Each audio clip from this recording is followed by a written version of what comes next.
ভারতীয় জনতা পার্টি একটা যোজনাবদ্ধভাবে কাজ করে, আর প্রত্যেকটি কার্যকর্তা সেখানে আমরা সৈনিক। পার্টি যাকে যে কাজের যোগ্য মনে করে সেই কাজ দেয়। আমাকে একসময় রাজ্যের সাধারণ সম্পাদক, রাজ্যের সভাপতি, তারপরে কেন্দ্রের দায়িত্ব দিয়েছিল। তো আমি তখন সেই রোল প্লে করেছি। আমাদের পরবর্তী জেনারেশন সবসময় রেডি থাকে। তো নেতৃত্ব পরিবর্তন হতে থাকে, পার্টি এগোতে থাকে। তো এখন যারা নেতৃত্ব দিচ্ছেন তারা বাংলার ব্যাপারে ভাবছেন, করছেন, ডিসিশন নিচ্ছেন। আমি একজন কর্মী হিসেবে আছি, পার্টি আমাকে ইলেকশনে কাজে লাগানোর কথা ভাবছে। তো যেরকম যেরকম দায়িত্ব আমি সেটা করবো। নির্দিষ্ট কি কোনো দায়িত্বের কথা আপনাকে বলা এখনো হয়েছে? কোনো কথা হয়নি, সেই ব্যাপারে হয়নি। কোনো জোনের মাননীয় অমিত দায়িত্ব? শাহ খালি বলেছেন আপনাকে লাগতে হবে পুরো ফর্মে। আমি বলছি ঠিক আছে, যেমন বলবেন সেটাই হবে। মানে এতদিন বাদে আবার মানে অমিত শাহ একদম সরাসরি আপনার সঙ্গে কথা এবং এরকম ভাবে একটা বার্তা দিলেন। কি বলবেন এই গোটা মানে অনুভূতিটা কি? না, বার্তা দিলেন বলে পশ্চিমবাংলায় বিজেপি জিততে চায়, সরকার গড়তে চায়। অনেক হয়ে গেছে। আর সারা পশ্চিমবাংলা নয়, পশ্চিমবাংলার মানুষের জীবন জীবন নষ্টাগত।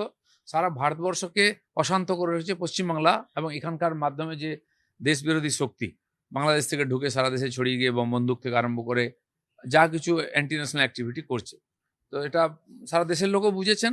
আর আমরা তো লড়াই করছিলামই, এখন সারা দেশ তৈরি বাংলাকে পরিবর্তন করতে। মানে বিধানসভা পার্টি এতদিনে নির্বাচন দিলীপ একেবারে পার্টি হাতে তাহলে সময় এতদিনে খুব কম। বুঝলো যে তার দিলীপ আগে ঘোষকে ছাড়া জেতা আপনার যাবে যে না। এক্সপিরিয়েন্স, বিধানসভা নির্বাচন হাতে একেবারে সময় কম, আপনার যে এক্সপিরিয়েন্স, আপনার যে অভিজ্ঞতা, এটা তো মানতেই হবে। আপনি যখন প্রেসিডেন্ট ছিলেন সব থেকে বেশি আসন বিজেপি পেয়েছে। না ঠিক আছে, সেই জায়গায় আমরা পৌঁছেছি একটা জায়গায় ধাপে।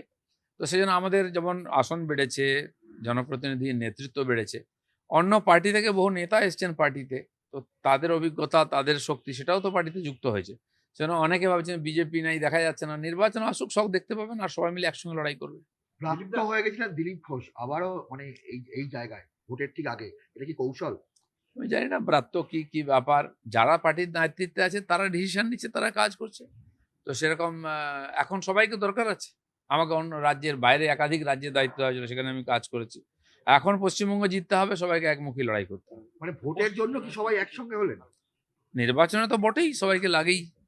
তা নাহলে যারা পদাধিকারী তারাই কাজ করতে থাকেন, বাকিরা সঙ্গে থাকেন। 26-এ কি দিলীপ ঘোষকে আবার খড়গপুরে দাঁড়াতে দেখা যাবে? সেটা পার্টি ঠিক করবে। মানে আপনার কি ইচ্ছা? যেটা দেখলাম যে একটা জেলা আমার সবসময় পছন্দের আসন খড়গপুর। যখন থেকে আমাকে দাঁড়াতে বলা হয়েছিল আমি খড়গপুর বলেছিলাম। লোকসভায় তাই ছিল। গতবারে আমার পছন্দের বাইরে করা হয়েছিল। মানে এই এই ফল তো ভুগতে হয়েছে পার্টিকে। সেটা সবাই দেখেছেন রেজাল্ট কি হয়েছে। দিলীপদা দেখলাম যে বাংলায় বিজেপিকে জিততে গেলে কি দিলীপ ঘোষকে লাগবেই? সবাইকে লাগবে, দিলীপ ঘোষ তার মধ্যে একজন। আমার মতো লক্ষ লক্ষ কর্মী আছেন যারা পরিশ্রম করে, কষ্ট করে, মার খেয়েছেন, জেল খেটেছেন। তাদের ফল আজকে বিজেপির এই প্রধান বিরোধী দল হয়েছে। দিলীপদা দেখলাম পার্টির তরফ থেকে একটা তালিকা তৈরি করা হয়েছে জেলা ওয়াইজ প্রচারে, এবং সেখানে আপনারও শিডিউল দেখা যাচ্ছে। তাহলে কি আপনি আবার কাল থেকে জেলা ওয়াইজ পার্টি আমাকে কিছু বলা হয়নি। আমি মাননীয় রাজ্য সভাপতির সঙ্গে দেখা করতে এসেছি, আজকে বসে একটু কথা বলবো। উনি কি চাইছেন আমার কাছ থেকে। তো তারপরে তারা যে শিডিউল দেবেন সেটা আমি ফলো করবো। আপনার দল আপনাকে এতদিন ধরে সেইভাবে কাজে লাগায়নি। হঠাৎ করে ভোটের আগেই এটা কি স্বার্থের জন্যই করা হচ্ছে? লাগাইনি মানে লাগাবার সুযোগ ছিল না। আমাকে সর্বভারতীয় দায়িত্ব আসলাম, অন্য রাজ্যে গেছি, ৫-৬টা রাজ্যে গিয়ে সব বুক সশক্তিকরণের কাজ করেছি। আর লাস্ট যে লোকসভা নির্বাচন হয়েছে সেখানে আমি প্রার্থী ছিলাম। তো গত ১-১.৫ বছর ধরে আর যে সংগঠন চলেছে, বিভিন্ন রকম সাংগঠনিক কাজ, নির্বাচন ইত্যাদি নিয়ে চলেছে। তখন আমার ভূমিকা তাতে কিছু ছিল না, কারণ আমি তো এখানকার রাজ্যের পদাধিকারী নই। তো সর্বভারতীয় স্তরে দায়িত্ব ছিল বলে সর্বভারতীয় নেতারা আমার সম্বন্ধে ভেবেছেন, তারা বলেছেন, এখন শুরু হবে। বর্তমান পদাধিকারীরা কি পার্টি আপনাকে বারবার সরিয়ে সমন্বয়ের দিয়েছে? কথা বলছে। দিলীপ দা আমি পার্টি জানি না কে বারবার সরিয়ে সমন্বয়ের কথা বলছে। এখন পার্টির যা চেহারা আপনি হ্যাঁ। আসার পর, তাতে মনে হচ্ছে তৃণমূলের সঙ্গে লড়াই করবার জন্য বিজেপির ক্ষেত্র প্রস্তুত হয়েছে এই বাংলায়। বিজেপি একমাত্র রাস্তা, দ্বিতীয় কোনো বিকল্প নেই পশ্চিমবাংলায় তৃণমূলের বিরুদ্ধে।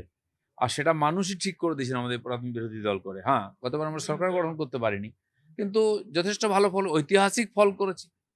গত ৩০-৪০ বছরে এত বিরোধী শক্তি হিসাবে কোন পার্টি ছিল? বিজেপি গুলোকে একবারে ক্লিন চিট দিয়েছে, তোমরাই আগামী দিনে আছো। হ্যাঁ, এবার আমাদের দায়িত্ব কেন্দ্র, রাজ্য, বুথ স্তর পর্যন্ত সমস্ত কর্মীরা মিলে পশ্চিমবাংলার মানুষের স্বপ্নকে সফল করা। দিলীপ ঘোষকে বিভিন্ন রকম ভাবে কোণঠাসা করার চেষ্টা হয়েছিল দলের ভেতরে, দলের বাইরেও।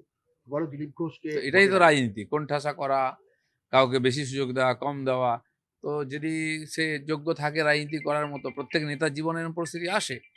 তো সেটা আমি আমার মতো লড়াই করেছি। আমি ধৈর্যের সঙ্গে ছিলাম পার্টির কাজ করার জন্য, যে পরিবর্তন করতে হবে। তো পার্টি যদি মনে করে আমার উপযোগিতা আছে, প্রয়োজন আছে, আমাকে কাজ দেবে। দিলীপ দেখলাম দিলীপদাই, আপনার ইম্পর্টেন্স কোথাও না কোথাও কর্মীরা তারা একটা প্রেশার তৈরি করেছেন, দল বাধ্য হয়েছে, আপনি কি মনে করেন? আমি জানি না কে প্রেশার তৈরি করেছে। আমার কেন্দ্রীয় নেতৃত্বের উপরে ভরসা ছিল যে আমি পার্টির কাজ করেছি, যে কাজ আমাকে দেওয়া হয়েছে আমি আমার পুরো শরীর মন বুদ্ধি দিয়ে কাজ করেছি, সাফল্য এসছে। তো যখন আমাকে প্রয়োজন হবে তারা আমাকে ডেকে নেবেন। অমিত শাহ যে লক্ষ্যমাত্রা দিয়েছেন 2/3, সেটা কি লক্ষ্যমাত্রা সবসময় বড়ই থাকে, আর তবে কি আমরা বেশি পরিশ্রম করি, আর সেটাই হবে এবারে। দিলীপদা 26-এ ক্ষমতা দখল কি সম্ভব এখনো পর্যন্ত যা সংগঠনের অবস্থা এই মুহূর্তে? অসম্ভব কি আছে পৃথিবীতে? ত্রিপুরাতে কোনোদিন আমাদের এমএলএ জিতেনি, ডাইরেক্ট ক্ষমতায় এসেছি। আমাদের পাশে উড়িষ্যায় হামাগুড়ি দিতে দিতে আজকে আমরা ক্ষমতায় এসেছি। রাজনীতির পরিবর্তন 1 মাসের মধ্যে হয়ে যাবে। এর আগে গত 1-1.5 বছর ধরে পশ্চিমবাংলায় যে পরিস্থিতি চলেছে, সাধারণ মানুষ যেভাবে ক্ষোভ বিক্ষোভ দেখিয়েছেন, তারা বুঝিয়ে দিয়েছেন এই সরকারের সঙ্গে তারা খুশি নন, তারা পরিবর্তন চান। সুযোগটা বিজেপি নিচ্ছে। যাদের সঙ্গে সংঘাত বলা হয় রাজনৈতিক মহল বলেন দলের মধ্যে, সবাই কি আপনারা একসাথে আবার ভোটের ময়দানে? আমি জানি না কার সঙ্গে কি সংঘাত, আমার সঙ্গে কারো কোনো সংঘাত নয়। আমার তো লড়াই টিএমসির সঙ্গে। দাদা লাস্ট প্রশ্ন, প্রাসঙ্গিক হয়ে দিলীপ ঘোষের আগামী দিনের লক্ষ্য কি? বিজেপিকে জিতিয়ে ক্ষমতায় আনা পশ্চিমবাংলায়, এটাই আমাদের কাছে মিশন। আর আমি 10 বছর ধরে এটা নিয়ে কাজ করছি। Thank you. দাদা, ধন্যবাদ, last ধন্যবাদ। প্রশ্ন দাদা, আমরা দিলীপ ঘোষ 26 মানে কিভাবে একটা দাবাং করবো? স্টাইল চাবুক মেরে রাজনীতি করা এবং সেখান থেকে ছক্কা হাঁকিয়ে আনা। তো সেই প্রয়োজন হলে রকম সেটাও করব আমি। দেখবো পার্টি আমরা। ঠিক করবো আমি কি করব।